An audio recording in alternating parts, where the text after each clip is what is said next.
He's a pastor's son, now accused of confining 4 people in their own hell in his basement. Authorities say he held 4 people against their will, beating them and strangling them inside his home, in some cases for as long as a decade. Police say they found out about the alleged house of horror because one of the people allegedly held captive died. We're on the case, presented by Law and Crime. I'm Chris Stewart.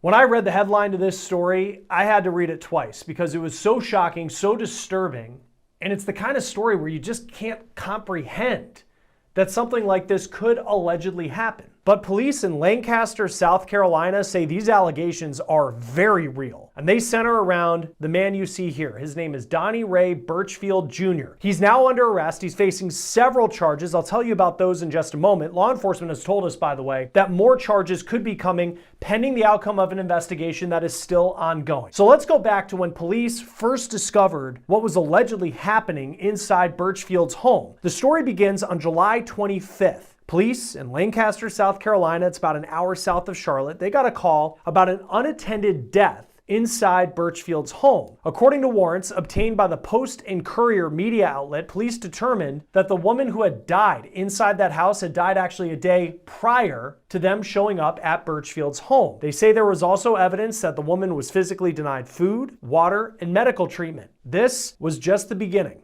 of what law enforcement allegedly found on Birchfield. There were also 3 other people inside this house, and police say they were allegedly being held captive by Birchfield. Now, we found several pictures of Birchfield on social media. It's of him and his family. And in many ways, it appears that he was continuing to live his life publicly as all of this allegedly was happening behind the door of his home. The newspaper also reports that the woman who died had a husband and he was being held captive inside Birchfield's home. There were 2 more people, a total of 4 people allegedly being held captive. The other 2 were women, police say, who Birchfield was in a relationship with. Police said for the husband and wife, Birchfield was the sole provider for them. It's unclear at this point who they are, and it's unclear how Birchfield knew them. Now, as far as the 2 women who were allegedly in some kind of romantic relationship with Birchfield, police say one had moved into the house in September of last year. The other, get this, had been in the home, police say, since 2015. We are talking a decade. Now on Facebook, again, we see Birchfield in pictures seemingly looking like someone who lived a normal life, and there is a woman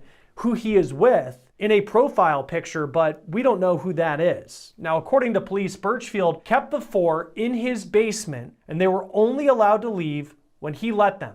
Birchfield also controlled the victims' cell phones, police say. He stopped them from calling for help. He also allegedly controlled when the victims would eat and when they would use the bathroom. Physically, police say Birchfield abused the victims, including by strangling them. One woman allegedly told police that Birchfield threatened to kill her and her family, and that he said he knew how to get rid of a body from past experience. Then, since 2021, police allege that Birchfield used the couple's credit card and debit card to pay for at least $2,000 to buy items online from Walmart. There were 32 transactions, in fact, and police say they were all for Birchfield. And financially, he wasn't done because he also allegedly spent nearly $12,000 of that couple's money over the first 8 months of this year, and that was to pay off multiple credit cards. You might be wondering, what kind of monster is this? Well, a member of his family is pushing back on these allegations, calling them gossip. I'll tell you what she had to say in just a moment. What we do know about Birchfield, again, you saw a lot of pictures with him and his family. It appears that he is the son of a Baptist pastor in Lancaster, South Carolina. It also appears he's just a huge fan of professional wrestling. His social media shows him with several wrestlers, and this one in some ways is sadly ironic because you can see a chain around Birchfield's neck. What he's accused of course, in this story, it's not just some gimmick or storyline. This is very real. And again, someone died. And the question is, will he face charges for that? Police say the investigation is ongoing. Now, as far as at least one person who may be in his corner on social media is his sister, because she posted on Facebook, quote, "Before you share or repost anything about my family, please stop and put yourself in our place. What if it were your son, your brother, or your friend being gossiped about and judged online, spreading speculation Repeating unverified claims and adding commentary only causes more harm. It's not helping anyone. Now look, it is true that we have not heard Birchfield's side of the story. And if there's any chance that all of this is some big misunderstanding, certainly we'll wait and hear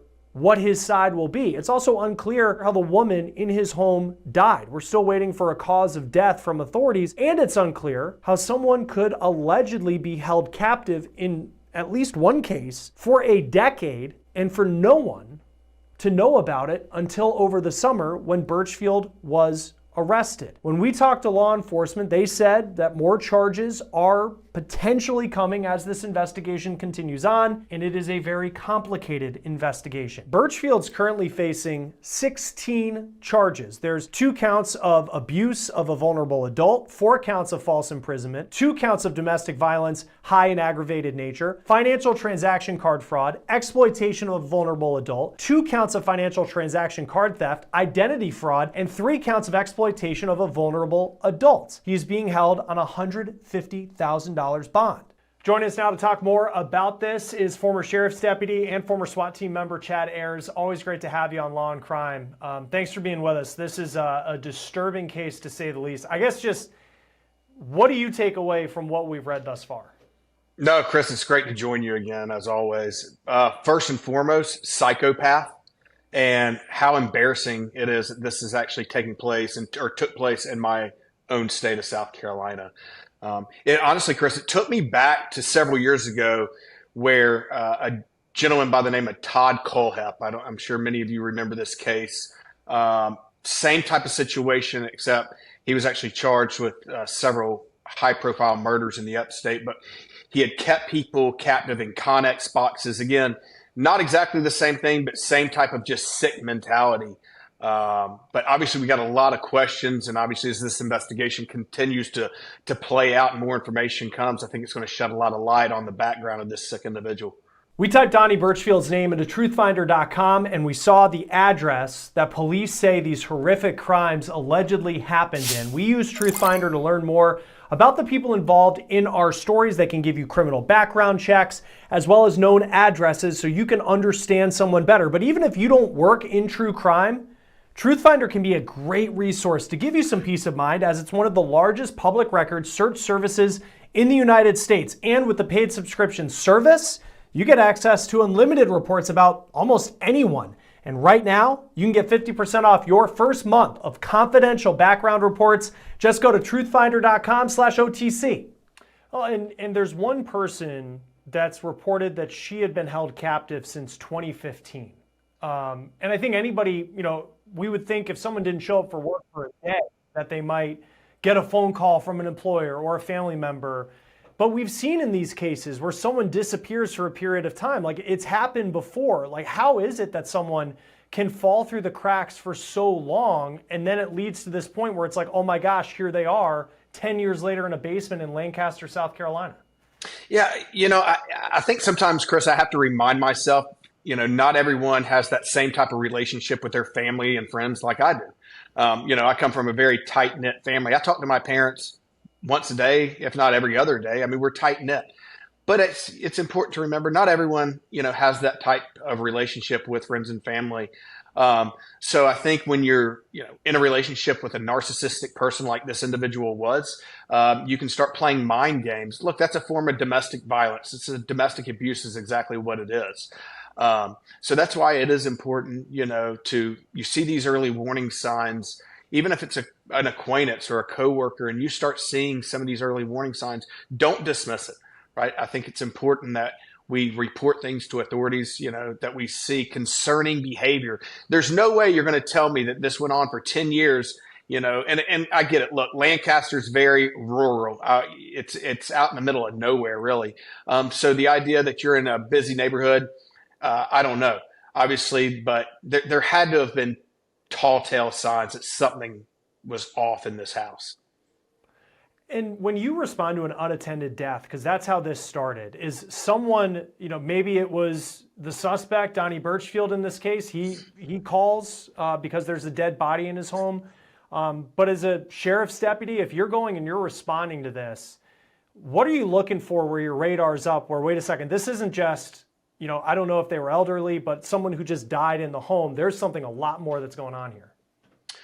Well, it's all, I think it's also case specific. There's been plenty of times of natural deaths I've, responded to when I was a deputy where, maybe it was an elderly person or a person that was dying of cancer.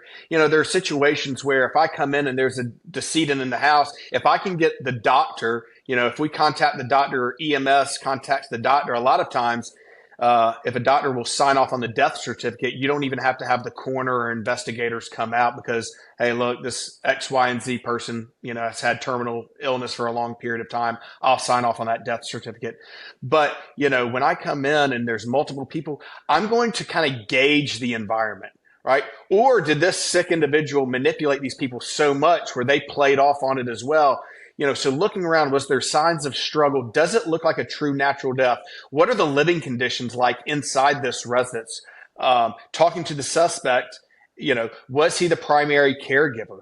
What can we find out? So you really got to start very basic, Chris, and then start to build and ask the right questions. I think is probably the right way to go about this. I think of some other cases where there are these allegations that someone's been held against their will for an extended period of time. And I think on the outside, when you think of what that would look like, and we don't have pictures of what it did look like in the basement. He's accused of physical abuse of these victims as well. But, you think of like someone chained up like medieval time style, against a wall. But we've seen in a lot of cases where law enforcement will say that's not exactly how it works. I mean, typically what does in these cases the evidence need to be to prove that someone was being held against their will? Yeah, obviously times where, like we saw in this case, where that he is removing access to cell phones, emails, internets, ways for these people to communicate. Basically, like you said, it doesn't take someone being chained up or duct taped like we see in the movie. This isn't a Liam Neeson movie. It can be the form of psychological intimidation, telling this person, hey, if you want to eat, if you want your medication, if you want a place to live, you're going to do what I tell you to do. It's pure narcissistic manipulation of all it is. But it is a form of kidnapping in and of itself because you're keeping these people against their will and preventing them from talking. And in fact, it's also a form of domestic abuse. In South Carolina, if you remove, take a phone from a spouse or a domestic partner, that is a form of domestic violence. And so, again, there's more to it than the guy with the big jacket holding you and tying you up in your basement. That it can be psychological as well, which is I truly believe is really what was in this case.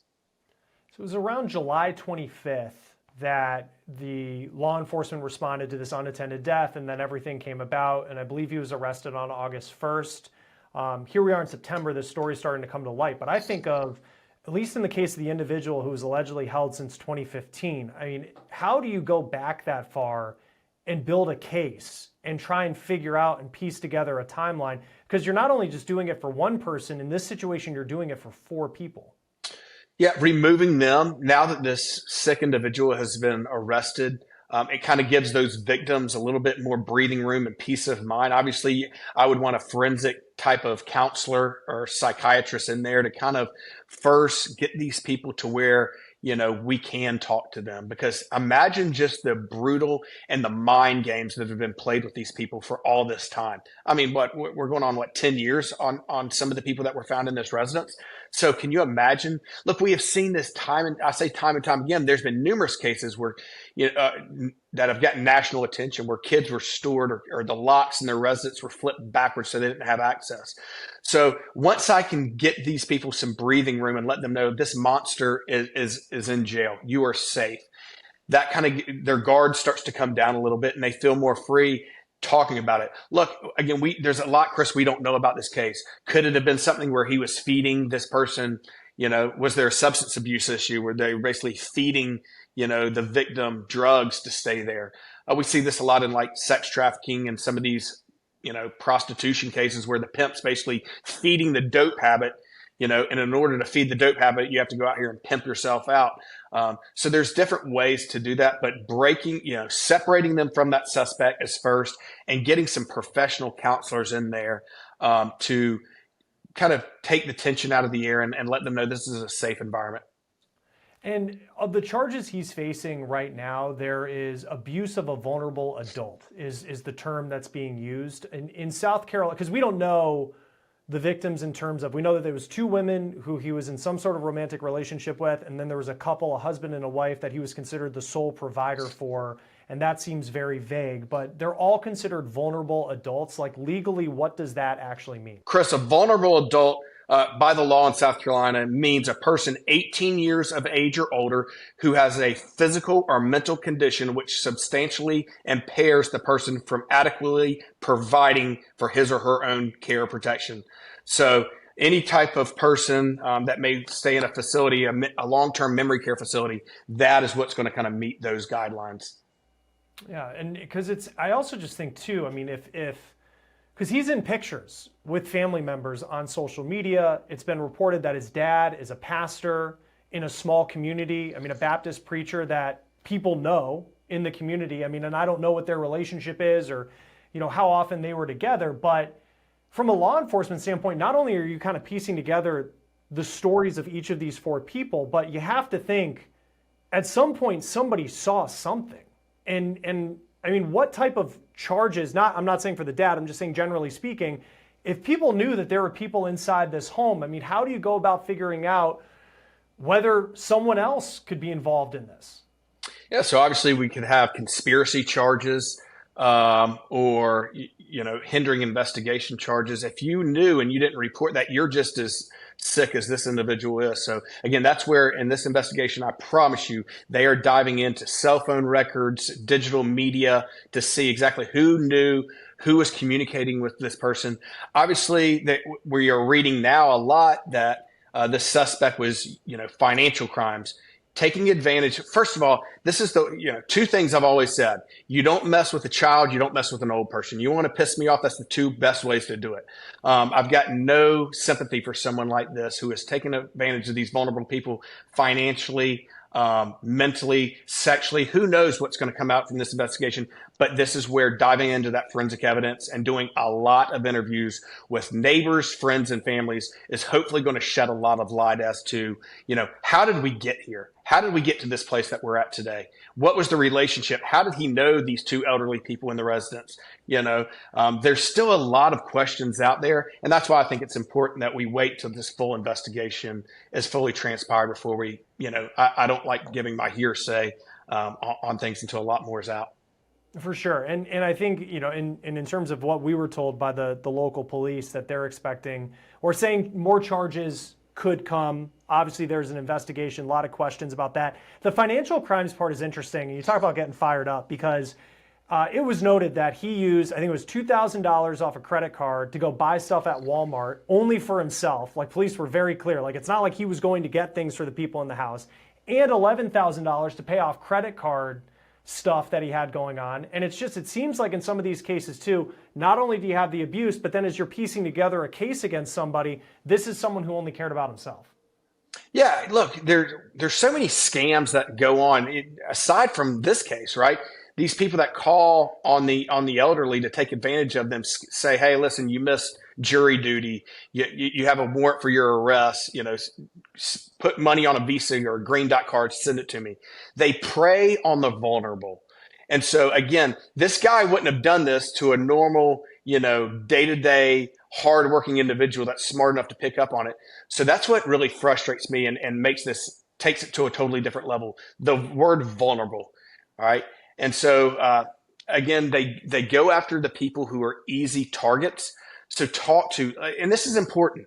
If you have family members in these assisted living facilities, retirement homes, you have caregivers in and out of the house, do your research, do background checks. Listen, I was blessed to have both my grandparents lived well into their mid 90s. And we had home health care in there, amazing ladies that sat with them. But we also did our due diligence on running background checks on these people before they had access to, my grandmother's purse and all this, personal information that's in there. I think it's important, family and friends of people who have loved ones in these facilities, is just to make sure that you're doing your research on their financial situation, monitoring their bank accounts. And if something is suspicious, we need to act immediately. And lastly, going back to the fact that in South Carolina, I mean, like psychological abuse is something that the law recognizes. It doesn't just have to be, and he is accused of the physical abuse as well. But how do you, as you're putting a case together, because I could see the defense attorney, and there's actually one case we've been covering out of Connecticut. Her name's Kimberly Sullivan. She's accused of keeping her stepson captive inside the house for 20 years. And the defense attorney argues, where's the locks on the doors? She's not accused of any sort of physical abuse, but he's pushing back on any idea of psychological abuse. How do you put a case together with evidence that psychological abuse was happening that you'd be able to present to a jury? Yeah, honestly, Chris, it's going back to those forensic interviews and those forensic counselors getting in there. And because we see this a lot in like domestic abuse cases, right? The spouse, and let's just say females for right now, because obviously most domestic abuse happens to females. I get it, it happens to men too. But when you have manipulated someone for so long into thinking you're not going to have a roof over your head anymore, I'm going to take your car away from you, I'm going to leverage the children, I'm going to leverage all these things, you feel almost like helpless. You feel like I have to bow down and do whatever, this individual's telling me to do, or I'm going to lose my livelihood. I'm going to lose my kids. Or worst case scenario, if I leave this person, it's going to turn out to be in a situation where this person comes back to kill me. So I can understand when you have been warped and all the mind games have been played for so many years, people are hesitant to come forward. They're scared. And that's okay, So putting them in an environment and getting the right type of counseling in there to open up these doors and to work through the scars. Imagine the counseling that these individuals are going to need to be in for the rest of their lives after living in such a hard situation and a demented situation for so long. So, Chris, I want to say this one more time. I talked about this last week, actually, when I was up in New York, when I joined Jesse on Sidebar. If you are in an abusive relationship, you need to get out. I second that. I said it last week. South Carolina is always one of the top leaders in the country for deaths and injuries to women in domestic situations. Whether it is a domestic abuse type of relationship or you've got a loved one living in a situation with a caregiver that's not taking good care, family, friends, step up to the plate, notify the authorities, and we owe it to that innocent person to get them in a living condition that is safe and where they are being taken care of. No, that's incredibly well put. And I think in putting this story together, as much as it's like, wow, I can't believe this would happen, like we've been able to share situations where it has happened before. Sure. I even think back, I was just thinking now of, I forget the name, I'm blanking on it, but the story out of Cleveland of those girls inside the house like years ago who came out. We just see these stories time and time again. They're incredibly shocking. Chad Ayers, it's always great to have you on Law and Crime. Thanks for helping us break this one down. Chris, thanks again. Look forward to the next one. That will do it for On the Case, presented by Law and Crime. Subscribe to us on YouTube and Spotify. I'm Chris Stewart. We'll see you next time.